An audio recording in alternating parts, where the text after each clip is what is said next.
E uma coisa que eu sempre quis saber sobre o que é e como funciona a lavagem de dinheiro, cara. Então vamos lá, vamos ver aqui. Quando criminosos ganham dinheiro de forma ilícita, eles não podem sair por aí simplesmente torrando a grana. Gastar o dinheiro despretensiosamente levantaria suspeitas suficientes para entregar a atividade Não legal. pode. É necessário encontrar uma maneira de ocultar Uma a origem lavanderia. do dinheiro e criar a impressão de que ele foi adquirido de maneira legítima. Essa é uma atividade que comumente chamamos de lavar o dinheiro. Só para você ter uma ideia, de acordo com dados divulgados pela ONU, o valor estimado de dinheiro lavado anualmente no mundo Bilhões está de entre dólares. 2 e 5% do PIB global, ou seja, algo entre 800 bilhões e 2 trilhões de dólares. Essa montanha colossal de dinheiro é provavelmente superior ao PIB de 90% dos países do mundo. Eu digo provavelmente porque essa é só uma estimativa e os números reais podem, ou não, ser ainda maiores. Infelizmente, o nosso Brasilzão não fica atrás quando o assunto é lavar dinheiro. Caraca, o Brasil é o líder mundial em lavagem de dinheiro. Pesquisa da Kroll também aponta país mais preocupado com o combate à corrupção. Caraca, bicho. Sempre tá no topo de alguma coisa, né, cara? Mas só coisa ruim. Os dados da 11ª edição do Relatório Global de Fraude e Risco da Kroll mostraram que o Brasil é um dos campeões na modalidade. Por aqui, de janeiro até outubro de 2023, a polícia de São Paulo já havia identificado 2,9 bilhões de reais com indícios de procedência ilícita. Mas, quando o crime de lavagem de dinheiro é destaque nas manchetes, raramente se explica com detalhes como as organizações criminosas conseguem não se desaparecer explica com dinheiro sujo para, em seguida, fazê-lo reaparecer limpo. Quais mecanismos são usados para transformar bilhões de dólares sujos em dinheiro legal? Bom, é exatamente isso que vamos entender no Curioso Explica de hoje. Mas Uma coisa que eu vi, né, na série Breaking Bad, quem não viu essa série, assista, cara, é muito bom. Sr. White, que é o professor de química, ele começa a fabricar droga e tal, metanfetamina, e aí ele compra o Lava Rápido, lavador de carro, né, que ele trabalhou, compra pra poder pegar esse dinheiro aqui, colocar como se fosse dinheiro de algum serviço que ele fez, né, lavagem de carro, venda de algum produto, e quando saísse pra cá, era dinheiro limpo, né, então mais ou menos a lavagem de dinheiro funciona desse jeito. Pega o dinheiro sujo, joga em algum lugar e ele retorna lícito.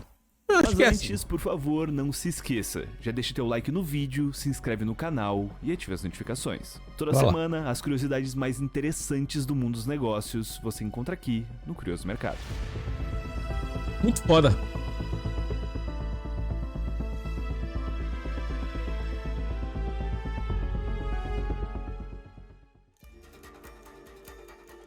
Lavanderia de milhões.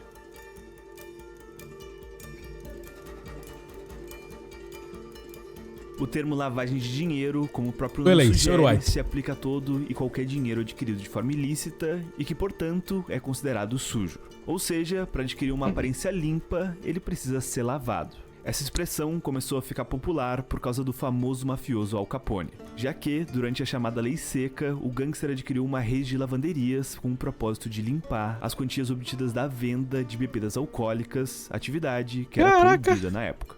Vê só, lavagem de dinheiro, viu? Desse termo, porque o cara, pra deixar o dinheiro ilícito de vendas ilegais de bebida, ou venda que era proibido vender bebida, a venda da bebida, transformar ela em dinheiro lícito, cara. Que onda, cara. E aí comprou lavanderias e por isso ficou lavagem de dinheiro. Muito bom. Obviamente, o Al Capone não lavava literalmente o dinheiro nas máquinas de lavar. Esse foi, na verdade, só um modelo optado por ele. No entanto, existe uma enormidade de possibilidades dentro desse universo. Para começar, vamos entender como o sistema de lavagem de dinheiro é desenhado. E para isso, nós vamos dividir a atividade em 3 fases: a colocação, a ocultação e a integração. A primeira fase, a fase de colocação, consiste em colocar o dinheiro para dentro do sistema. Ou seja, sendo mais objetivo, simplesmente deixar o recurso em condições de ser facilmente transferível para outro lugar. É nessa primeira fase que o dinheiro vai tipicamente às mãos daqueles que são conhecidos no Brasil como os laranjas. Os laranjas são pessoas físicas ou jurídicas que emprestam os seus nomes com o fim de simular a propriedade do recurso, sem ser realmente os donos daquilo. Mas apesar de estar em posse de alguém que não está diretamente relacionado a um crime de origem, o dinheiro nessa fase ainda está sujo. O dinheiro passa a ser lavado mesmo na segunda fase da operação, Ocultação. a fase de ocultação. Depois de colocar os recursos em condições de ser transferidos sem chamar a atenção, o dinheiro começa a passar por uma sequência de transações entre bancos e empresas, preferencialmente em diversos países. A ideia da segunda fase é criar um embaralhamento contábil que seja suficientemente complexo para esconder a origem verdadeira dos recursos. É lógico que, depois de todo o caminho, ainda é preciso dar um jeito dessa grana voltar às mãos dos criminosos. E é aí que entra a última fase, a integração. A integração pode acontecer sob diferentes pretextos. 2 exemplos clássicos é o investimento milionário em uma empresa de fachada ou a compra de um imóvel. Mas acredite, a verdade é que esses pretextos são diversos e cada vez mais criativos. E agora, que entendemos mais ou menos o ABC de como funciona esse sistema, é hora de ver como isso acontece na prática. Cara, que foda, hein? Agora, a primeira ali do lavagem do laranja é igual isso mesmo, né? Muitas coisas aconteceram nos governos, né? A galera pagava mais dinheiro pra alguém e aí ele devolvia o dinheiro ou usava o nome daquela pessoa porque aquela pessoa ali poderia comprar um imóvel de grande valor. Basicamente isso, laranja. Oh, massa. Aqui vamos começar pelo clássico.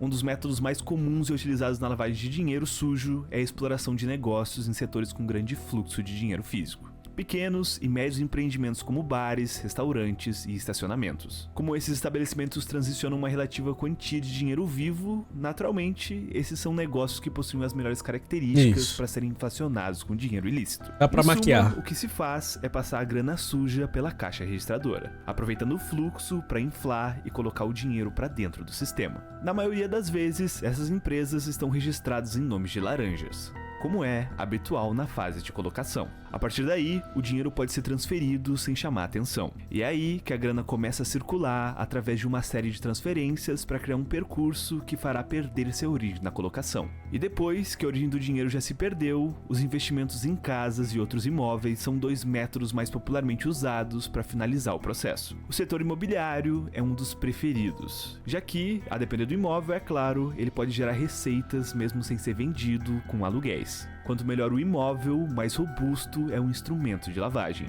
Mas como isso funciona exatamente? Depois do processo de estratificação, o dinheiro chega até uma determinada companhia fantoche, que é quem vai então decidir investir em um imóvel. As empresas normalmente mantêm esse imóvel por um determinado tempo, para diminuir as suspeitas e aproveitar esse tempo para lucrar com os aluguéis. Entendi. Compra o imóvel com dinheiro sujo, né? Compra com dinheiro sujo e esse dinheiro, o imóvel, ele vai valorizar e ainda pode dar o retorno dos aluguéis. E daí ele vende e recupera o dinheiro de forma lícita. Aluguéis. Aqui no Brasil, a Polícia Federal realizou hoje uma operação contra um esquema de não é tão complexo não, mas é muito interessante. Imobiliário de luxo. Traficantes de drogas estariam comprando apartamentos de alto padrão em Santa Catarina.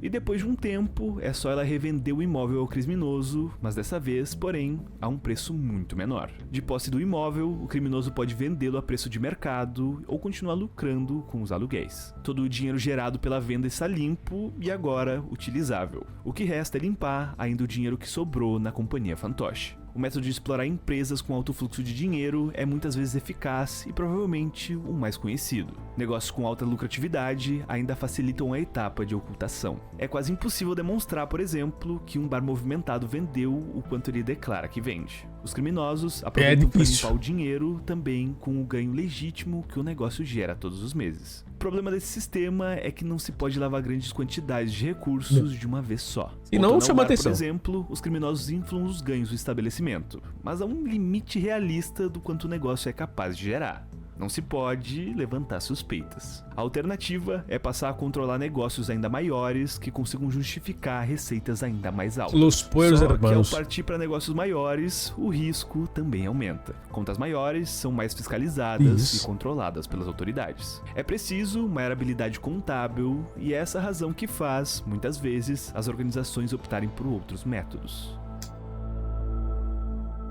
Você tem que contratar um Saul Goodman.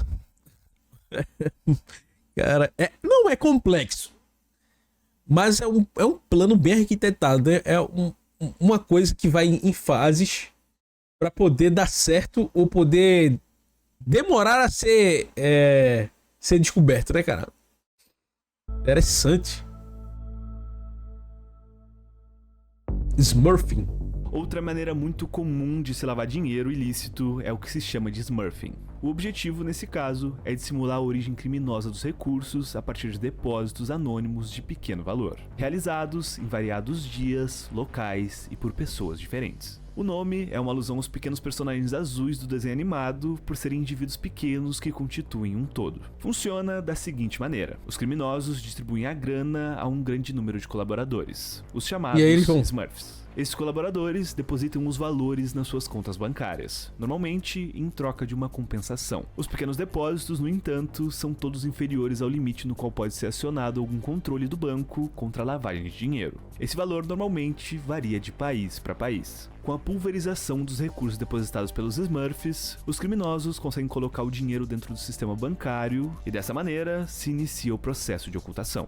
Um exemplo bem atual desse sistema são os novos aplicativos chineses de pagamento online. Em 2022, a gigante chinesa de tecnologia Tencent teve que enfrentar uma multa bilionária por violar as regras anti-lavagem de dinheiro em sua rede móvel WeChat Pay.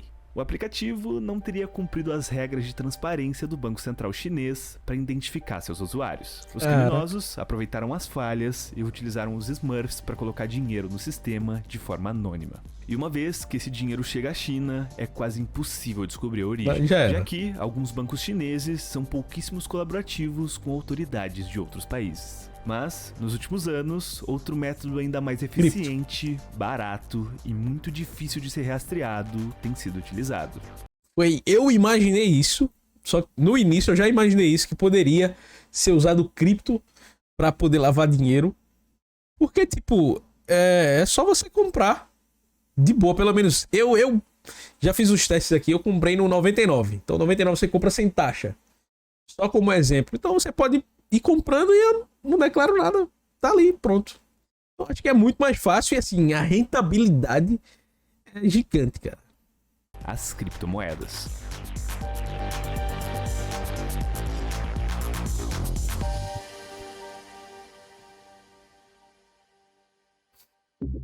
Criptomoeda sendo usada na lavagem de dinheiro do tráfico de drogas? Pois é, a polícia diz que o crime organizado lavou 20 bilhões de reais em 3 anos. Caraca! As criptomoedas permitem a transferência até mesmo de grandes somas de dinheiro em um processo muito semelhante a um depósito bancário. Com um conhecimento adequado, os bandidos conseguem usar as carteiras blockchain sem ser o proprietário declarado. Na prática, é um sistema financeiro paralelo oficial e é muito difícil de controlar, sobretudo com as moedas baseadas em sistemas descentralizados. As plataformas descentralizadas eliminam a figura do fiador para transacionar o dinheiro ou a autoridade central que é responsável pela legalidade das operações, facilitando e muito a fase de ocultação do dinheiro. Uma vez que o dinheiro sujo é depositado pelos Smurfs em carteiras digitais, é possível transferi-lo com segurança sem estar diretamente ligado à identidade real. O dinheiro circula por carteiras digitais de diferentes empresas e pessoas até que a origem do recurso não possa mais ser identificada. A utilização das criptomoedas para lavagem de dinheiro ainda permite, em alguns casos, que se pule a etapa de ocultação, utilizando as moedas digitais para comprar itens em sites de comércio eletrônico que permitem o anonimato. No entanto, isso pode funcionar sem despertar suspeitas apenas para pequenas quantias. Não seria possível, por exemplo, comprar um carro de luxo ou um imóvel sem chamar a atenção. Porque tem que declarar. Em janeiro desse ano, uma cidadã chinesa tentou comprar uma mansão no valor de 30 milhões de dólares utilizando Bitcoin em Londres. A transação chamou a atenção quando Jian Wang não conseguiu explicar a origem dos ativos em cripto. O caso levou as autoridades a prender os bitcoins na sua carteira, no valor total de 1,7 bilhão de dólares. Em suma, apesar de parecer simples, usar as criptomoedas para lavar o dinheiro ilegal é algo complexo de qualquer maneira. Não, mas foi desse jeito aí, pô. O cara queria avacalhar. Caramba. E finalmente, o último método que vamos entender não precisa envolver muitas pessoas como o método Smurf, mas implica necessariamente que o criminoso tenha um vasto patrimônio com dinheiro limpo. Esse é um dos métodos mais traiçoeiros de se lavar dinheiro. Talvez, até mais do que as criptomoedas, estamos falando das obras de arte. Obras de arte valiosas são amplamente utilizadas para transformar dinheiro sujo em limpo. Na verdade, basta você perceber que uma obra não tem necessariamente um preço definido. O valor de mercado de uma peça rara pode ser no máximo estimado. já que o setor é autorregulamentado e possui seu próprio índice para determinar algum tipo de valorização, podendo ser objetivo ou abstrato. A maneira mais recorrente desse tipo de lavagem de dinheiro acontece no momento da compra e venda dos objetos. Por exemplo, um comprador pode adquirir uma obra de arte por um determinado valor e declarar que pagou uma quantia maior. Ou um vendedor que repassa um quadro por um valor irrisório e comunica a venda efetuada com um valor bem maior que o verdadeiro. Isso, mas tem que ter com chave com o vendedor ou o comprador. Eu acho que aí, mas como tudo envolve dinheiro, você não, né? Desculpa aí, você ser honesto. O ladrão lá, o cara que vai lavar o dinheiro, pode dar alguns dinheirinhos pro cara que vai receber, vai vender ou vai comprar. E aí ele declara aquilo que você falar, né? Algumas vezes ocorre que parte do dinheiro pago por esses quadros são depositados ou recebidos pelas conhecidas offshores, que são empresas abertas em paraísos fiscais destinada unicamente para o crime de lavagem de dinheiro. Um caso desse tipo de esquema foi descoberto em 2011 nos Estados Unidos. Um traficante da Filadélfia foi pego com posse de 47 pinturas raras, e algumas dessas obras eram de Picasso e de Salvador Dalí. 14 obras estavam em sua casa e 33 em um de seus armazéns. O valor dos objetos foi estimado em dezenas de milhões de dólares. Mas lavar dinheiro utilizando o mercado de arte tem um grande obstáculo. O responsável pela operação deve já ter um patrimônio elevado resultante de fontes legais, que justifiquem a compra da obra. Isto é, uma pessoa que tem 10 mil dólares em sua conta bancária não pode comprar uma obra de arte de 100 mil dólares. Mesmo sendo um mercado autorregulado, a operação naturalmente chamaria atenção. E essas obras ainda podem ser utilizadas como uma importante reserva de valor, uma alternativa aos criminosos para não armazenarem montanhas de dinheiro vivo. A verdade é que, com o passar dos anos, os crimes de lavagem de dinheiro estão cada vez mais rebuscados e habilidosos. Modelos cada dia mais criativos surgem todos os anos. Os cassinos online clandestinos são um grande exemplo disso. O jogo do tigrinho. Esse foi o Curioso Explica de hoje. Escreve aqui nos comentários se você gostou desse tipo de vídeo. Cara, muito massa. Se você conhece. Que massa, velho. Que bom. Aprendi a lavar dinheiro, é bronca, né? Mas eu entendi como é que funciona as etapas de lavar dinheiro. E é interessante. Várias formas, vários jeitos. Sim, jogo do tigrinho, não sei o que, jogo não sei o que. Tudo vai lá pras ilhas, se tornam paraísos fiscais e aí o cara consegue retornar esse dinheiro de forma lícita. E, pô, é difícil. É muito dinheiro escorrendo por aí, dinheiro sujo. Mas é isso aí. Beleza, obrigado mais uma vez aí. Se inscreve no canal se não for inscrito e deixa teu comentário aqui embaixo que eu quero ler. Beleza? Tamo junto. Vamos nessa. Valeu.